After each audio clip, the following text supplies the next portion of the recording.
One bell for one life. 40 in all for the Wisconsin men killed during the attack on Pearl Harbor. But on this day, the bell would ring 41 times. Mark and all the faithful departed, eternal rest grant unto them, O Lord, and may perpetual light shine upon them. May they rest in peace. Mark Scheidel was supposed to be here on the Arizona with the other Wisconsin survivors. But on his way to Hawaii, the Sparta native had a heart attack and died. Mark would not ask for us to call him a hero. He would say, I just did my job. I was taking care of my shipmates. But I stand here before you today to tell you the truth. Signalman Third Class, Mark A. Chattel, was a true American hero. Although bonded by war, none of the other survivors knew Mark well. Because I spent some time with Mark before we left for Hawaii, the group asked me to accept an American flag on behalf of Mark's family. On behalf of the Grateful Nation and the National Park Service, I present to you the National Ensign and a testimony of honest and faithful service. Signalman Third Class, Mark A. Chattel.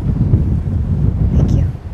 An honorable tribute for a member of the greatest generation who, without question, fought for the cause and survived. A man who wanted so much to return to this place one last time with his brothers in arms. He gave us our freedom that we so dearly enjoy today. God bless you, Mark, your family, our Pearl Harbor survivors, our veterans, and our country. Shipmate, we have the watch. The white marble standards of the Oklahoma Memorial represent its lost Marines and sailors, 429 in all, in full dress whites, standing at attention, manning the rails of the Oklahoma forever. Herb Meyer knew many of them by name. Oh, yeah. Two remain close to his heart. Gowie was his last name. Johnson was another one. Herb's best friends, who on December 7th, 1941, ran out of air long before they ran out of courage. So they stayed down and they were stationed on the 14 magazines. They supplied ammunition to the gun chambers above. And they were trapped down there, and they held the lights for others to... Claude Gowie and Edward Johnson saved the lives of countless men, but no one could save them. And you could hear them guys thumping, rapping on the hull. Furman Balzo was among the sailors who tried. We finally got 32 of them out of there, but we smothered some and drowned some, and we did what we had to do because we had no other alternative. Rescuers and the men trapped in the Oklahoma's hull, helpless. You talk about getting shot in the head, piece of cake. But can you imagine being in that hole and waiting for the old Grim Reaper to catch up with you and you've got no chance of... Talk about hell on earth, girl. You're talking about it. Unlike the friends he lost, Herb was on deck when the Okie began to list. He escaped by swimming to the nearby Maryland, uninjured, at least physically. Everybody was punchable. The two of them wanted the Congressional Medal. But the loss of his friends still stings as badly today as it did 70 years ago. Mail call! George Hutton! I think it's from your great-grandsons. Oh my God. Have an awesome day.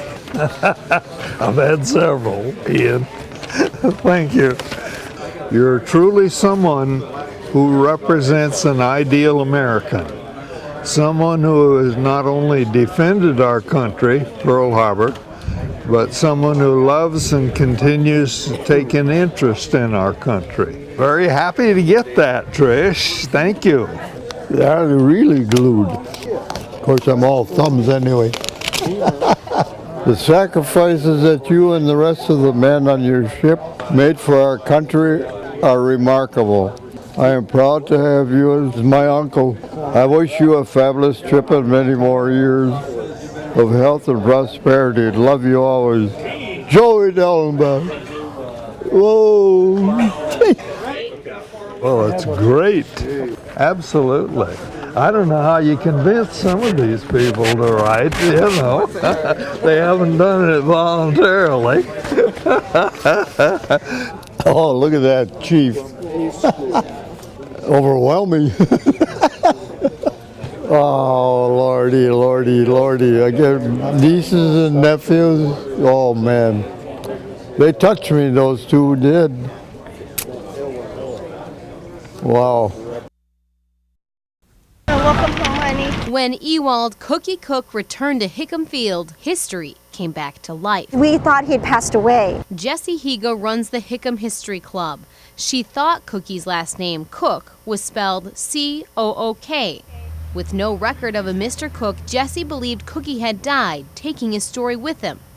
But Cook is actually spelled K-O-C-H. So for Wisconsin to bring Cookie all the way here to come see me, or Hickam, his home, has been an answered prayer. Cookie's prayers were answered here as well, 70 years ago. My bunk was right about up in here on the second floor. Cookie was inside getting ready for church when the first Japanese bomb struck his barracks. He came flying out of the front door, across the courtyard here, dodging Japanese bullets. He made his way across the street to a parking lot where he finally was able to take cover underneath the car. It would be over there. Another soldier took cover with Cookie. The young man laid between Cookie and the barracks and took the brunt of the bomb blast, shrapnel ripping through his body. He says, my foot's gone.